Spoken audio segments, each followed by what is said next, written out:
The Howard Stern Show.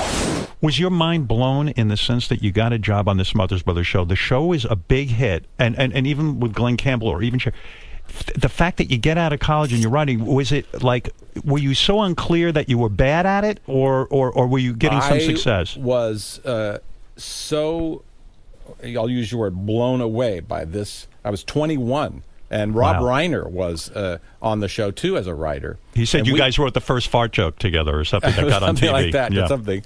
And I just persevered. And I did become very anxious about it and very nervous and essentially had a little bit of a breakdown. But I persevered in that, discipline of learning how to write comedy. You got nervous because you're working with probably some of the best television writers in the history of television who are groundbreaking, and then you have to go in a room, much like Saturday Night Live, and pitch ideas. No, we went into a room together, Rob and I, and wrote sketches, just wrote them, and then you would go in, but it wasn't like...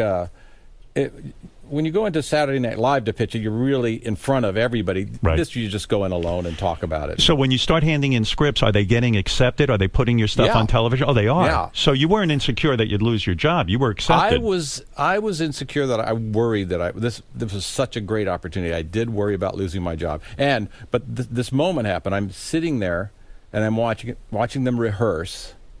And I knew I hadn't really come up with a lot of stuff. I'd written a good piece for the Smothers Brothers at first, and hadn't written much since because But I was so proud if they'd say, "Can you write an intro for I'm trying to think of well, anybody, can you write an intro for Judy Collins?" Right. And I go, "Absolutely." I go to my room and I'd write, "And now, ladies and gentlemen, here's Judy Collins."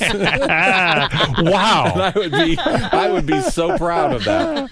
But type it out on a typewriter. And one night, this is in my book too, so it's not. I'm not confessing it for the first time, but I was sitting there watching the show rehearse, and Tommy Smothers came up to me and said, "We need an intro for this bit.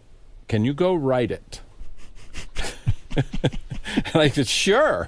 Yeah, I can do anything. And I went up to my little room, and I had nothing in my brain. Not a thing. And I called my friend, Gary Dell'Abate. You know who he is? No. Oh, he's a great comedian. He was a comedian. We were roommates for a while. And you could call him and say, "Hey, I got writer's block here." I said, "Gary," I said, "I'm on the line here, and you have a great joke. Can I use it?" Right. And he said, "Absolutely." And the joke was this. He said... It was Tommy's line. He said, "It has been proven that more people watch television than any other appliance." Did you feel... Yeah. I didn't have time to feel guilty. Right. Because I asked him, I got permission, I went in, I presented this thing and said, "That's good." But you know what? It freed me.